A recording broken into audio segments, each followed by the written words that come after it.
Price Lord, Maria வாழ்க. இன்றைக்கி December 10 இன்னொரு சிறப்புமிக்க நாள்.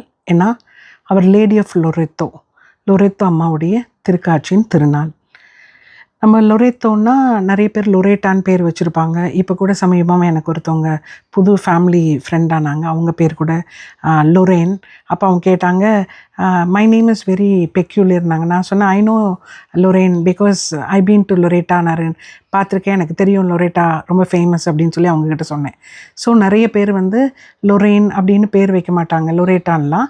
பட் இந்த அம்மா ரொம்ப ரொம்ப ஸ்பெஷல். என்னென்னா, இந்த அம்மா ஒரு சுரூபம் வெள்ளையாக இருக்கிறாங்க, இன்னொரு சுரூபம் கருப்பாக இருக்காங்க. இவங்க தான் லொரேட் அம்மாவுடைய திருச்சுருவம்.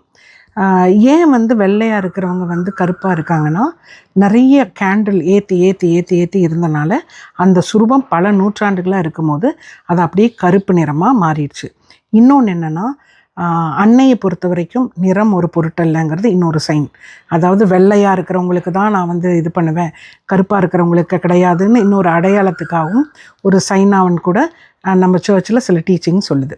இன்னொன்று பார்த்திங்கன்னா, இங்கே அந்த லொரேட்டாவுடைய பசிலிக்காவோட பிக்சர் இங்கே இருக்குது.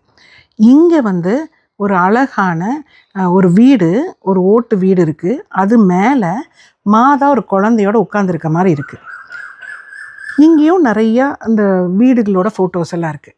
என்னன்னா, இந்த அம்மா திருக்காட்சி இப்போ இந்த அம்மா லொரேட்டா அம்மா எங்கே இருக்காங்கன்னா, இட்டாலியில் இருக்காங்க. ஆனால் இந்த திருக்காட்சியோட ஸ்பெஷல் என்னென்னா, மாதா எங்கே பிறந்தாங்களோ, மாதா எங்கே வளர்ந்தாங்களோ, மாதா எங்கே சேசு பிறக்க போகிறாதுன்னு சொல்லி அறிஞ்சுக்கிட்டாங்களோ, நற்செய்தியை பெற்றாங்களோ, சூசியப்பர் அந்த வீட்டில் தான் இருந்தாங்க. சூசியப்பர் அங்கே தான் கார்பென்ட்ரி பண்ணார். சேஸ் அங்கே தான் வளர்ந்தார். ஈஜிப்ட் போயிட்டு திரும்பி இந்த வீட்டில் தான் இருந்தாங்க. அது இந்த வீடு நாசரேத்தில் மாதாவுடைய வீடு. அந்த வீட்டை ஒரு போர் வருது, ஒரு குரூஷியலாக ஒரு ஒரு ஒரு சண்டை வருது. அந்த சண்டையிலிருந்து இதை அழிச்சிருவாங்கன்னு சொல்லிட்டு கடவுள் என்ன பண்ணார்னா, சம்மனசுகள் வழியாக அந்த வீட்டை அப்படியே பெயர்த்து கொண்டு வீட்டை தூக்கிட்டு சம்மனசுகள் அப்படியே பறந்து போகிறாங்க. எங்கே போகிறாங்கன்னா, ஒரு அராப் கிட்ட ஒரு இடத்துல போய் அந்த இடத்த வச்சிடறாங்க, அந்த வீட்டை வச்சிடறாங்க. அங்கே ஒரு 2 மாதம்தான் இருந்தாங்க அந்த இடம். திருப்பி பார்த்தா அந்த இடத்துல அந்த வீட்டை காணோம். திருப்பி அப்படியே அந்த சம்மனசுகள் அந்த வீட்டை தூக்கிட்டு போய் குரோஷியான்னு ஒரு இடத்துல, இட்டாலியில் ஒரு இடத்துல அந்த வீட்டை வச்சிடுறாங்க. அங்கே ஒரு 3 மணி நேரம் தான் இருந்தாங்க. அதுக்கப்புறம் கொஞ்சம் நகர்த்தி இன்னொரு இடத்துல போய் இந்த வீட்டை வச்சு அங்கே இப்போ வரைக்கும் அந்த வீடு இருக்குது.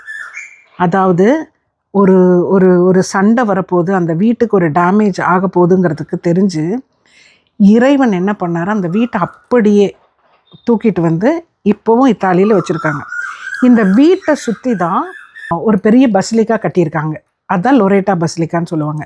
அந்த உள்ள மாதா வாழ்ந்த வீடு, சேசு பிறந்த வீடு, அனௌன்சியேஷன் மங்கள வார்த்தை பெற்ற வீடு தான் இந்த வீடு. அந்த வீட்டை தான் அப்படியே சம்மனசுகள் தூக்கிட்டு வச்சாங்க. அதுக்குள்ளே வச்சுருந்த திருச்சுருவங்கள் தான் இது ரெண்டும். இப்போ நம்ம அங்கே போனோம்னா பார்க்கக்கூடிய திருச்சுருவம் இது. பட் ஒரு காலத்தில் இந்த மாதிரி வெள்ளையாக இருந்தாங்க. அதற்குரிய சாப்லெட், லொரேட் அம்மாவோட சாப்லெட். இது பார்த்திங்கன்னா லொரேட் அம்மாவுடைய ஜெபமாலை. அதே மாதிரி அந்த வீட்டோட செங்கல், அதாவது அந்த வீட்டோட செங்கல், அந்த அந்த செங்கல், அப்புறம் அதிலுடைய சில ஒயிட் ஸ்டோன்ஸ் எல்லாம் ரெலிக்கும் இங்கே வைக்கப்பட்டிருக்கு. அந்த வீட்டோட இதுதான் இதுவும் ஒரு சாப்லெட்டு. இது எப்படி தூய்மையாக ஒருத்தவங்க வாழ்ந்த வீட்டை அந்த அம்மாவே எவ்வளோ தூய்மைன்னா, அப்போ அந்த வீடும் எப்படி தூய்மை பெற்றிருக்கு.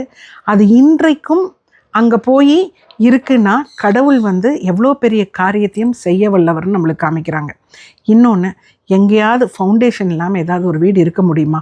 இப்போ ஃபவுண்டேஷன் நல்லா போட்டு கட்டின வீடே சாஞ்சிருது, உடஞ்சிருது. ஆனால் அப்படியேங்க அந்த வீட்டையே பேர்த்து நம்ம அங்கே போனோம்னா பார்க்கலாம், வெறும் அந்த வீடு மட்டும் தனியாக இருக்கும்.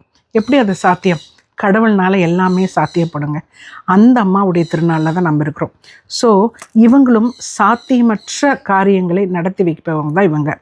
ஸோ நம்ம எல்லாருமே இன்றைய அவங்க திருநாளில் நம்ம ஒவ்வொருத்தரும் இந்த லொரேத்தா அம்மா கிட்ட நமக்காகவும் நம்ம குடும்பத்துக்காகவும் வேண்டிக்கணும். குறிப்பாக நம்ம வீட்டில் இருக்கிறவங்கள, நம்ம குடும்பத்துக்கு நிறைய பேர் வீடு இல்லாமல் வீடு கட்டணும்னு பல கனவுகளோட அந்த மாதிரி இருப்பாங்க. அவங்க எல்லாமே இந்த அம்மாட்ட இந்த நேரத்தில் ஒப்பு கொடுப்போம். கண்டிப்பாக நமக்கும் ஆண்டவர் இந்த அம்மா வழியாக நம் கனவுகள் இல்ல கனவுகளை நிறைவேற்றுவார்னு நம்புவோம். புனித லொரேத்தம்மாவே எங்களுக்காக வேண்டிக்கலாம். இன்னொன்று பார்த்திங்கன்னா, லொரேட்டா லித்தானின்னே ஒன்று இருக்கும். லிட்டானி பிரார்த்தனை, லொரேட்டம்மா பிரார்த்தனை தான். ஸோ அது நம்ம ரொம்ப ஃபேமஸ்ஸு. அவங்களும் இந்த அம்மாவை குறித்து தான் அந்த லிட்டானி மாதாவை பற்றி எல்லாமே இருக்கும். ஸோ நாம் இந்த அன்னையின் வழியாக இந்த திருநாளில் எல்லா வித ஆசிர்வாதங்களையும் நிறைவாக பெற்றுக்கொள்வோம். புனித லொரேத்தம்மாவே எங்களுக்காக வேண்டிக்கொள்ளும். புனித லொரேட்டாவே எங்களுக்காக வேண்டிக்கொள்ளும்.